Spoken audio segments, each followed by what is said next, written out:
ಕೇಂದ್ರ ಸಚಿವರಾದಂಥ ಪ್ರಹ್ಲಾದ್ ಜೋಶಿ ಅವರ ನೇತೃತ್ವದಲ್ಲಿ ನಾರಿ ಶಕ್ತಿಯ ಆಕ್ರೋಶದ ಪ್ರದರ್ಶನವನ್ನು ನಾವು ಮಾಡಿರುವಂಥದ್ದು. ಅದಕ್ಕೆ ಹರಿದು ಬಂದಿರುವಂಥ ನಾರಿ ಶಕ್ತಿಯನ್ನು ನೋಡಿದರೆ ಈ ಒಂದು ಕೂಗು, ಈ ಒಂದು ಚಳವಳಿ ಎಲ್ಲಿವರೆಗೂ ನಾರಿ ಶಕ್ತಿಗೆ 33% ರಿಸರ್ವೇಷನ್ ಸಿಗಲ್ಲ ಅಲ್ಲಿವರೆಗೂ ಕರ್ನಾಟಕದಲ್ಲಿ ನಿತ್ಯ ನಿರಂತರವಾಗಿ ನಡೀತಿದೆ ಅನ್ನುವಂಥ ವಿಶ್ವಾಸವನ್ನು ನಾನು ವ್ಯಕ್ತಪಡಿಸಕ್ಕೆ ಇಚ್ಛೆ ಪಡ್ತೇನೆ. ಬಂಧುಗಳೇ, ಇಡೀ ವಿಶ್ವದಲ್ಲಿ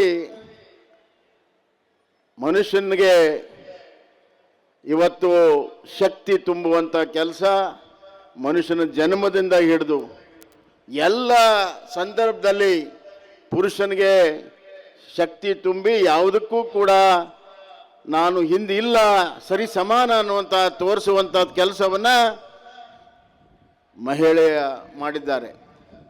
ಕರ್ನಾಟಕದ ಇತಿಹಾಸದಲ್ಲಿ ಒಂದು ಕಡೆ ವೀರರಾಣಿ ಕಿತ್ತೂರು ಚೆನ್ನಮ್ಮ ನಮ್ಮ ನಾರಿ ಶಕ್ತಿಯ ಪ್ರತೀಕ, ಇನ್ನೊಂದು ಕಡೆ ರಾಣಿ ಅಂಬಕ್ಕ, ಒಣಕೆ ಓಬವ್ವ, ಹಲವಾರು ಹೆಸರುಗಳನ್ನು ತೆಗೆದುಕೋಬಹುದು.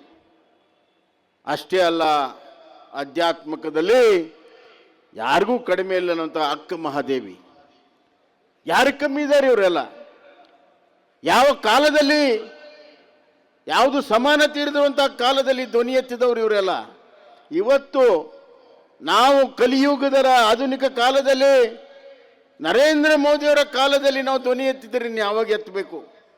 ನಾನು ನನ್ನ ಅಕ್ಕ ತಂಗಿಯರಿಗೆ ಹೇಳಕ್ಕೆ ಇಚ್ಛೆ ಪಡ್ತೇನೆ, ಏನಾದರೂ ವುಮನ್ ರಿಸರ್ವೇಷನ್ ನಿಮ್ಗೆ ಸಿಗಬೇಕಾದ್ರೆ ಅದು ಕೇವಲ ನರೇಂದ್ರ ಮೋದಿಯವರು ಮಾತ್ರ ಕೊಡಕ್ಕೆ ಸಾಧ್ಯ, ಮತ್ತಾವ ರಾಜಕೀಯ ಪಕ್ಷ ನಾಯಕರು ಕೂಡ ಕೊಡಕ್ಕೆ ಸಾಧ್ಯ ಇಲ್ಲ.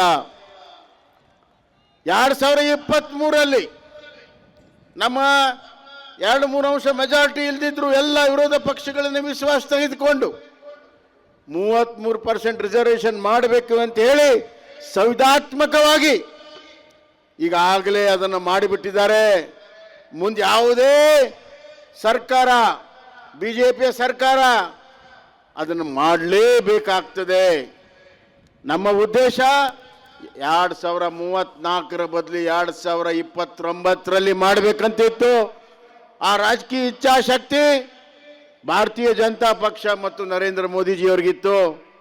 ಆದರೆ ವಿರೋಧ ಪಕ್ಷದವರು ಅದನ್ನು ಕೊಲೆ ಮಾಡಿದರು. ಅದಕ್ಕೆ ನಮ್ಮ ಪ್ರಧಾನಮಂತ್ರಿಗಳು ಹೇಳಿದರು, ಅದು ಭ್ರೂಣ ಹತ್ಯೆ. ರಾಜಕೀಯ ಶಕ್ತಿ ತುಂಬುವಂಥ ಮಹಿಳೆಯ ರಾಜಕೀಯ ಶಕ್ತಿಗೆ ಭ್ರೂಣ ಹತ್ಯೆಯನ್ನು ಮಾಡಿದ್ದಾರೆ. ಆದರೆ ಇಲ್ಲಿಗೆ ನಾವು ಸುಮ್ಮನೆ ಕುಂದಿರೋದಿಲ್ಲ ಅಂತ ಮೊನ್ನೆ ಪ್ರಧಾನಮಂತ್ರಿಗಳು ಒಂದು ಕಡೆ ಹೇಳಿದ್ದಾರೆ. ನನಗನ್ನಿಸ್ತಾ ಇದೆ, ಪ್ರಧಾನಮಂತ್ರಿಗಳು ಯಾವುದಾದ್ರೂ ಒಂದು ವಿಷಯ ತೆಗೆದುಕೊಂಡ್ರೆ ಅದನ್ನು ಯಶಸ್ವಿ ಆಗೋವರೆಗೂ ಬಿಡೋದಿಲ್ಲ ಅಂತ ಚಲ್ದಂಕ ಮಲ್ಲ ನರೇಂದ್ರ ಮೋದಿ ಅವರು 2029 ಒಳಗಡೆ ಈ ಬಿಲ್ಲನ್ನು ಪಾಸ್ ಮಾಡಿ 2029ಕ್ಕೆ ಮಹಿಳಾ ರಿಸರ್ವೇಷನ್ ತಂದೆ ತರ್ತಾರೆ ಅನ್ನುವಂಥ ವಿಶ್ವಾಸವನ್ನು ನಾನು ವ್ಯಕ್ತಪಡಿಸ್ತಾ ಇದ್ದೇನೆ. ಆ ಕೆಲಸ ಆಗಬೇಕಾದ್ರೆ ನಾವೆಲ್ಲರೂ ಕೂಡ ಅದಕ್ಕೆ ಶಕ್ತಿಯನ್ನು ತುಂಬಬೇಕಾದ್ರೆ ಮನೆ ಮನೆಗೆ ಹೋಗಿ ಬೀದಿ ಬೀದಿಯಲ್ಲಿ ಯಾರು ವಿರೋಧ ಮಾಡಿದ್ದಾರೆ ಅವರನ್ನು ಕಟ್ಟಕಟ್ಟೆಯಲ್ಲಿ ನಿಲ್ಲಿಸಬೇಕಾಗುತ್ತೆ. ಕರ್ನಾಟಕದಲ್ಲಿ ಕಾಂಗ್ರೆಸ್ ಮಹಿಳೆಯರಿಗೆ ದೊಡ್ಡ ದ್ರೋಹವನ್ನು ಮಾಡಿದೆ.